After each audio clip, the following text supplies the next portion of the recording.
第二个就是 Lavender， 这个我已经也是看很久了，它比较像是自我成长啊，或是教你一些怎么养成一些习惯，怎么让自己变得更好的一个 YouTuber。那它的发音非常好听，就是 kind to yourself also means to be easier on yourself。那另外还有 Ellen Show， 就是 Ellen Show 是因为他讲的比较快，就是比较生活化一点，可能加一些搞笑啊或者时事梗。那平常有时候我是听不懂的。Look at your technique where you're taking turns on your little foot. Yeah, you got it. 所以拉进了 App 之后，我就可以慢慢去对照中英文的方式，然后去看他说的到底是什么意思，笑点在哪里之类的。第二个喜欢的部分是它有一些学习记录，就是你每天登录多久啊，或是你看过什么东西，或是你看过的例句，你觉得重要的可以收藏。然后还有一些奖励机制，例如说你登录之后有硬币，你可以再学更多课程。养成习惯这部分还不错，就是逼迫你可能每天5分钟、10分钟，可以自己去设定，就是你每天的学习目标，那依每个人而定。所有东西在一个 App 里面完成，会提高你学习的动力还有效率。那对我来说，我把这个 App 当作比较是碎片化的学习，就是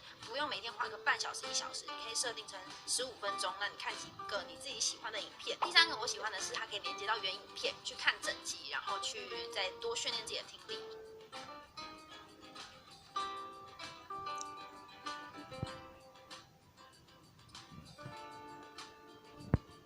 那对我来说，学英文的方式有很多种，我觉得持续下去的方式都是好的方式。那在旅游的时候，其实极好的英文也不是最重要的，重要的是你要如何去沟通跟解决问题，像是海关啊，或者结账啊，比如如果你交通车子出问题等等，你要怎么去表达，或是你敢不敢表达这件事情。那现在学英文的方式有很多，我觉得这只是其中一种，就是大家可以从不同的管道，利用不同的方法去做各种的接触。那比如说我把这个 app 当做碎片化，然后可以练一点口说，去听正确的说法是怎么样，或是看很多生活类的影片，会让自己接触到更多生活化的英文等等。那利用这个 app， 你可以去录音，可以去听，是一个可以靠自己一个人就可以听听看自己是不是出什么问题，就是推荐给大家。那有兴趣的话就可以下载来用用看。好，下次见，拜拜。